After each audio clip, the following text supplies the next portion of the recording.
जय प्रभु यीशु। आमीन। हालेलुया। वाचा के संदूक का छीना जाना। चौथा का पहला, समूएल का वचन सारे इज़राइल के पास पहुंचा और इज़राइली फलिस्तियों से युद्ध करने को निकले और उन्होंने एबनेजेर के आसपास छावनी डाली और फलिस्तियों ने अपेक में छावनी डाली। दूसरा, तब फलिस्तियों ने इज़राइल के विरुद्ध पोती बांधी और जब घमासान युद्ध होने लगा तब इज़राइली फलिस्तियों से हार गए और उन्होंने कोई 4000 इज़राइली सेना के पुरुषों को मैदान में ही मार डाला।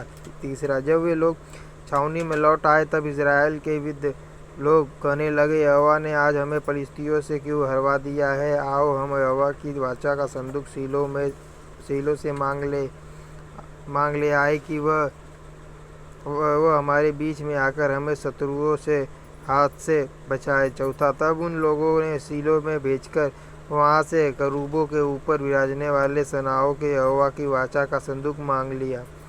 अब परमेश्वर की वाचा के संदूक के साथ एली के दोनों पुत्र होपनी और पिनहास भी वहाँ थे। पांचवा, जब यहोवा की वाचा का संदूक छावनी में पहुँचा तब सारे इस्राएली इतने बल से ललकार उठे कि भूमि गूंज उठी। छठा, इस ललकार का शब्द सुनकर फलिस्तियों ने पूछा, इब्रियों की छावनी में ऐसी बड़ी ललकार का कारण क्या कारण है। तब उन्होंने जान लिया कि यहोवा का संदूक छावनी में आया है। सातवां, तब फलिस्ती डरकर कहने लगे, उस छावनी में परमेश्वर आ गया है। फिर उन्होंने कहा, हाय हम पर ऐसी बात पहले नहीं हुई थी। आठवां, हाय ऐसे महाप्रतापी देवताओं के हाथ से हमको कौन बचाएगा। ये तो वे ही देवता। जय प्रभु यीशु। आमीन। हालेलुया। 1 समूएल 3:21-4:18 हैं जिन्होंने मिस्रियों पर जंगल में सब प्रकार की विपत्तियां डाली थी। 9, हे फलिस्तियों, तुम हियाव बांधो और पुरुषार्थ जगाओ। कहीं ऐसा न हो कि जैसे इब्री हमारे अधीन हो गए वैसे ही तुम भी उनके अधीन हो जाओ। पुरुषार्थ करके संग्राम करो।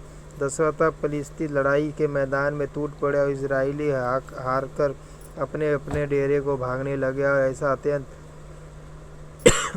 संहार डेरे को भागने और लगे और ऐसा अत्यंत संहार हुआ कि 30,000 इजराइली पैदल खेत आए। 11, परमेश्वर का संदूक छीन लिया गया और एली के दोनों पुत्र होपनी और पिनास भी मारे गए। जय प्रभु यीशु। आमीन। Hallelujah. Hallelujah. Hallelujah. Hallelujah. Hallelujah. जय प्रभु यीशु। आमीन। जो गलतियाँ उसको क्षमा करना। जय प्रभु यीशु। आमीन।